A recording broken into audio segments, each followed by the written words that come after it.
de tema, hoy día se celebra el Día de la Niñez, pero cabe también la pena sí hacer un punto de que no todos los niños celebran este día. Lamentablemente existe una profunda crisis en materia de la niñez, una realidad que es muy dura, pero también muy necesaria de conversar. Para abordar este tema vamos a tomar contacto a esta hora de la tarde con Marcelo Sánchez, él es gerente general de la Fundación San Carlos de Maipo. Marcelo, muchas gracias por tu tiempo.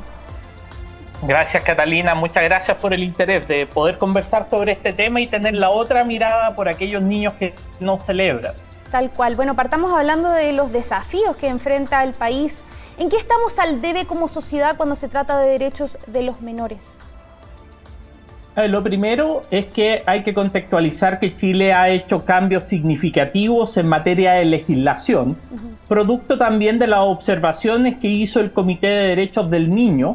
Ustedes recordarán de que el Comité de Derechos del Niño estableció en sus conclusiones finales el año 2022 que habían graves y serias vulneraciones de derechos a los niños y que cuando hizo la visita el año 2018 recomendó el cierre de los CREA, recomendó el desarrollo de una legislación vigorosa en materia de derechos de los niños, particularmente una ley de garantía. Recomendó también hacerse cargo de situaciones muy graves como la explotación sexual comercial infantil, los niños que desaparecían del sistema, etc. Y todo esto derivó en que se hicieran cambios legislativos, se creara un nuevo servicio de protección especializado, se desjudicializara la mayoría de los casos para reforzar la instancia administrativa y se creara un sistema de protección integral que estuviera radicado en la Subsecretaría de la Niñez con la implementación de oficinas locales, que acercaran la institucionalidad a los niños, que ayudaran en materia preventiva, que evitaran la cronificación en el servicio de protección.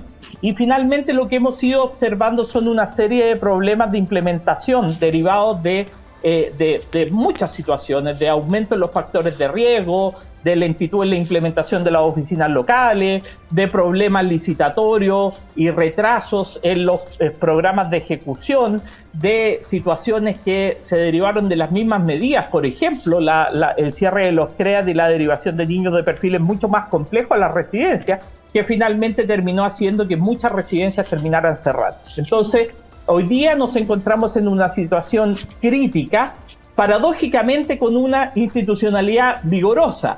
Tenemos legislación que estuvimos peleando durante 30 años que existieran, como la ley de garantía, pero en la práctica los problemas de implementación han llevado a que seriamente hoy día nos estemos cuestionando si es que efectivamente estamos mejor que antes o no. Sí, hemos conocido historias sumamente dramáticas. Por ejemplo, hace unos días fuimos testigos de la historia de 3 hermanos pequeñitos, ¿no es cierto?, que se fugaron tras enterarse que debían ir a una casa de acogida.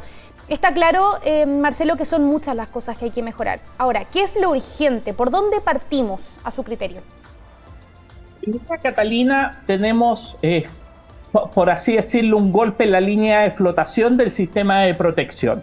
Y que es básicamente que tenemos listas de espera que triplican o cuadruplican las que habían en septiembre del 2021. O sea, estamos hablando de que hay más de 30.000 niños hoy día en listas de espera para programas ambulatorios.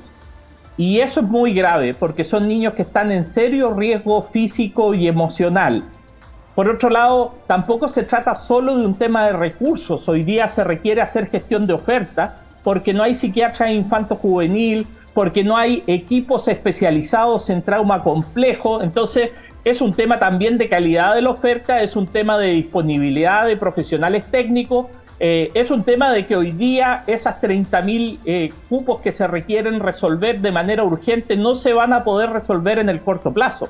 Entonces, lo primero que hay que hacer es poder priorizar en función de hacer un análisis acabado de los niños que están en lista de espera, y atender rápidamente la generación de oferta tanto en el sector privado como en el sector público para poder dar respuesta a ello. En segundo lugar, tenemos que fortalecer el sistema residencial en aquellos elementos que se requieren, como por ejemplo especialistas que tienen que hacerse cargo de situaciones de mayor complejidad y que hoy día están también golpeando las capacidades que tienen los modelos residenciales para dar abasto.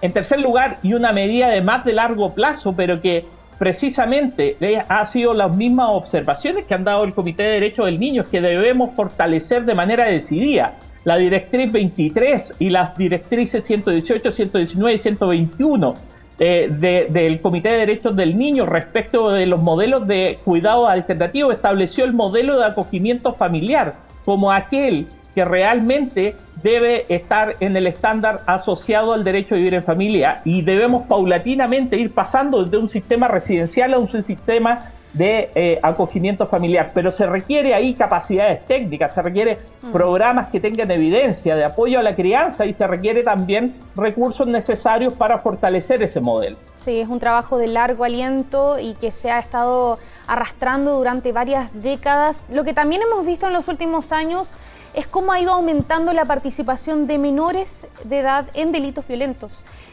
¿A qué podemos asociar esa alza? ¿Ha habido algo en particular en los últimos meses, en los últimos años, que de alguna manera ha facilitado el aumento de esa lamentable cifra? Muchos elementos, Catalina. Lamentablemente nosotros punteamos en Latinoamérica respecto a los índices de consumo de alcohol y otras drogas en población escolar. Somos de los países que lideran en esas cifras, pese a las bajas de los últimos años provocado por básicamente el encierro de la pandemia, y también el trabajo que hizo el Senda en aumentar la percepción de riesgo durante la última gestión de Carlos Charbe. Yo creo que fue un elemento muy relevante porque se logró ver cómo bajaba el consumo de marihuana. Sin embargo, estructuralmente estamos en cifras demasiado altas de consumo de alcohol y otra droga. En segundo lugar, tuvimos una pandemia con un encierro que derivó en que más de 50.000 niños fueran excluidos del sistema escolar, con más de 1 millón de niños con riesgo de ausentismo crónico. La deserción escolar, la exclusión educativa son factores de riesgo muy importantes en el desarrollo de conductas delictivas, porque tú pierdes el marco normativo que te da la escuela y el desarrollo de conductas prosociales. Y por otro lado, también se puede observar que hay una acción decidida, por ejemplo, el crimen organizado, de involucrar a niños en carreras delictivas. Es parte de la estrategia, particularmente de carteles internacionales, que si tú miras la realidad afuera, pero que hace poco ya estos carteles internacionales, en los últimos 5 años, se han estado instalando en Chile, utilizan el involucramiento delictivo para romper la cohesión social en los territorios y cooptar también a las familias. Porque nadie, ningún papá, ninguna mamá, ningún hermano que tiene a un hijo, hermano o sobrino en las bandas delictivas va a colaborar con las policías. Y así el narcotráfico, el crimen organizado logra la impunidad social y también la impunidad delictiva en los territorios. Por eso que estos elementos de riesgo que están efervesciendo requieren naturalmente una agenda temprana de prevención social. Requiere que las oficinas locales estén funcionando con modelos preventivos a la base, que tengan evidencia, que tengan resultados, que trabajen con las familias. Fíjate que 7 de cada 10 niños desisten del delito si vuelve a una familia prosocial o si vuelve a estar inserto en la realidad del colegio. Por lo tanto, tenemos que poner foco ahí en contar con una oferta con evidencia, con resultados, tenerlo a nivel local, en calidad y en cantidad, pero con una agenda temprana que actúe antes que lleguen los factores de riesgo. Cuando vemos lo que está pasando hoy día, nos damos cuenta que estamos llegando demasiado tarde y tenemos que cambiar esa lógica, y por eso que hay que invertir decididamente en prevención y aquello que realmente resulta. Pensando en las circunstancias mismas que usted nos estaba detallando con cifras, ¿cree usted que debería repensarse el programa de prevención que, por ejemplo, lidera Senda?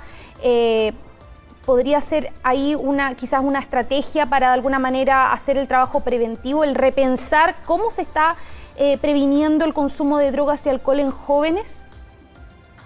O sea, el primer elemento es que hay que ser claro, y yo siento de que aquí no hay que perder un minuto en demostrar, la evidencia es muy sólida, que el consumo de marihuana y alcohol son nefastos para los niños, para el desarrollo de los niños. Se necesita una acción mucho más decidida y clara, se necesita un llamado mucho más firme a los padres para involucrarse en las decisiones que derivan en el consumo de los niños. Y para eso se requiere una oferta especializada. Hay programas que tienen evidencia como PMTO, Familia Unida, son programas que llevan años demostrando solidez alrededor del mundo, que se han implementado también en Chile.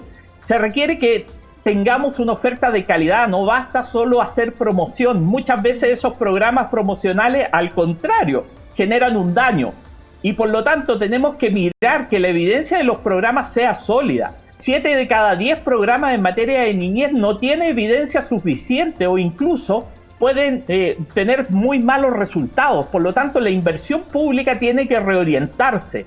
Por ejemplo, es paradójico que programas como Familia Unida hayan sido eliminados del sistema Lazo. Era muy importante poder fortalecer esos programas, pero ya los programas que quedan como Triple P o terapia multisistémica tienen que aumentar sus coberturas de manera significativa. Es claramente insuficiente lo que existe. Y hoy día, precisamente el Sename, o mejor niñez, digamos, no tiene programas especializados para la interrupción de trayectorias delictivas. Por lo tanto, en materia preventiva hay que llegar antes con los factores de riesgo que están a la base del inicio de trayectorias delictivas, como el consumo de alcohol, el consumo de drogas, la exclusión educativa, el abandono del hogar, etcétera. Y en el caso de cuando ya se inician conductas delictivas, programas como terapia multisistémica tienen que tener una escala de cobertura importante para lograr un efecto relevante y tiene que estar disponible en todas las regiones. Por eso que es clave levantar esta agenda temprana de prevención social.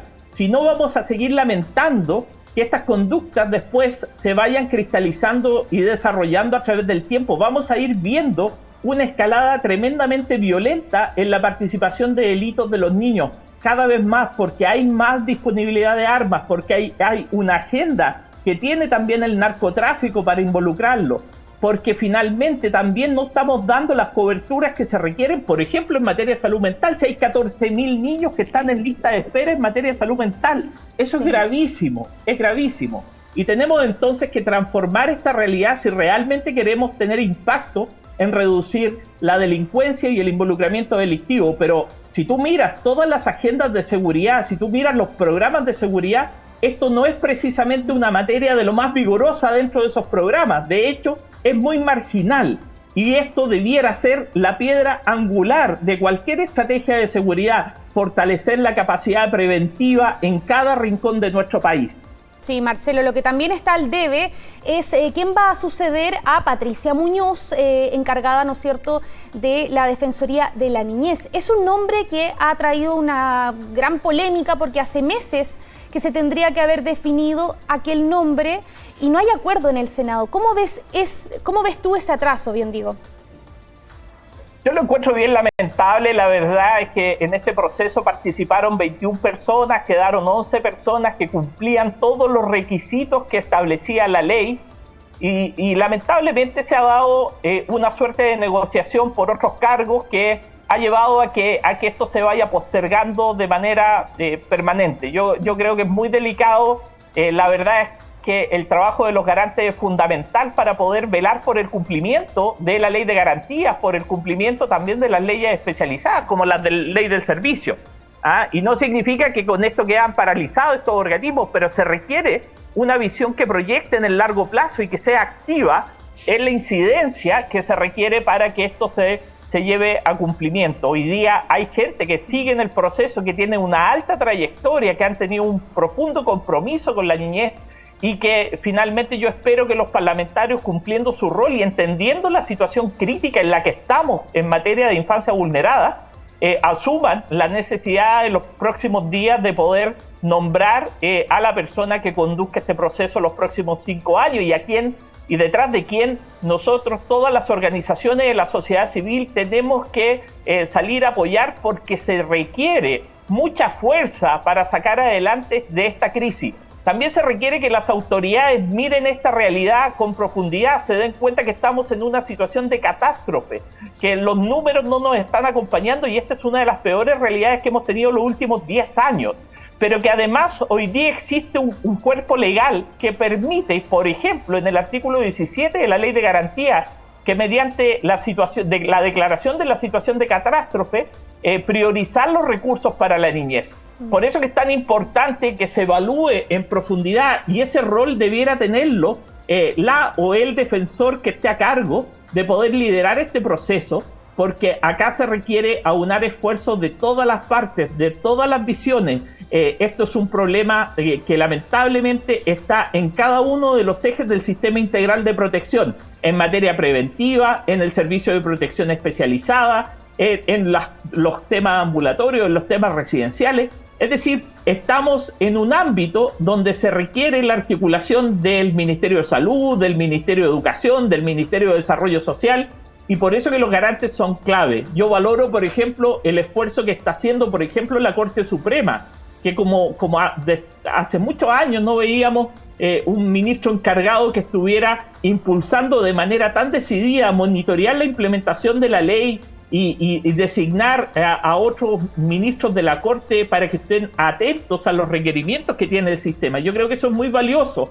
He visto también parlamentarios que están muy preocupados y que han creado comisiones investigadoras de la implementación. Bueno, eso hay que transformarlo realmente en un activo que signifique levantar una agenda temprana de prevención social, hacerse cargo de la realidad del sistema de protección y finalmente poder resolver la realidad de los niños que hoy día están en una seria crisis y que si no hacemos nada, son niños que van a empezar a morir, son niños que van a tener un daño irreparable y finalmente vamos a ver que la situación se va a volver cada día más crítica para toda la sociedad. Sí, Marcelo Sánchez, gerente general de la Fundación San Carlos de Maipo, muchas gracias por conversar con Tele 13, un tema tan complejo, ya lo hemos dicho, pero tan necesario que especialmente abordándolo en un día paradójico, bien digo, el Día de la Niñez. Marcelo, gracias. Muchas gracias, Catalina, muchas gracias. Bien, y llegamos al final de este informe T13. Usted ya lo sabe, puede ver mucho más contenido, noticias del mundo, de Chile, por supuesto, por esta misma señal y mantenerse informado a través de todas nuestras plataformas. Nos vemos hasta la próxima.